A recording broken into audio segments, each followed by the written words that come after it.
সাপ আর বেজির গল্প। সাপ আর বেজি সাধারণত দেখা হলেই মারামারি শুরু হয়, কারণ সাপ আর বেজি দুজনেই সমান বিষের অধিকারী। কিন্তু এর মধ্যে দেখা যায় বেজির কিছু কলাকৌশল রয়েছে, এই জন্য বেজি সবসময় সাপের থেকে জিতে যায়।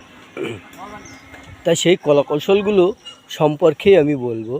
যেমন বেজির মুখটা আকারে হচ্ছে বড়, বেজির ওই মুখের মধ্যে ধারালো দাঁত রয়েছে, আর সাপের লম্বা সরু শরীরের ও গুজগাছ করে সঠিকভাবে রাখতে পারে না। বেজি যে কোনো মুহূর্তে সাপের ওই লম্বা শরীরটা মুখের ভিতরে ঢুকিয়ে কামড়ে দিতে পারে, কিন্তু সাপের মুখে শুধু বিষ দাঁত ছাড়া আর কোনো দাঁত নেই।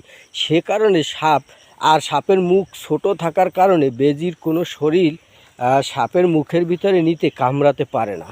সাপের শুধু ওই বিষেই দিতে পারে, তাহলে বিষ একবার দেওয়ার পরে আবার উৎপন্ন হতে অনেকটা দেরি হয়, অনেকটা লেট হয়। এই জন্য সাপ ঘন ঘন ছোপল মারতে পারে না।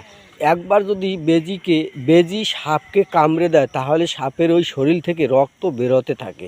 তা রক্ত যখন বেরোতে থাকে তখন সাপ আস্তে আস্তে দুর্বল হয়ে যায়, দুর্বল হতে থাকে। আর বেজি তো ছোটো আকারের, বেজিকে সহজেই সাপ ধরতে পারে না। এবং বেজি হচ্ছে কিছু টেকনিক গাছগাছরা ও জানে, এই জন্য সাপের বিষে বেজির কোনো ক্ষয়ক্ষতি হয় না বা খুব কম হয়। তাহলে একটা বেজি যে কোনো মুহূর্তেই সাপকে মেরে ফেলতে পারে, কিন্তু সাপ বেজিকে সহজেই মারতে পারে না।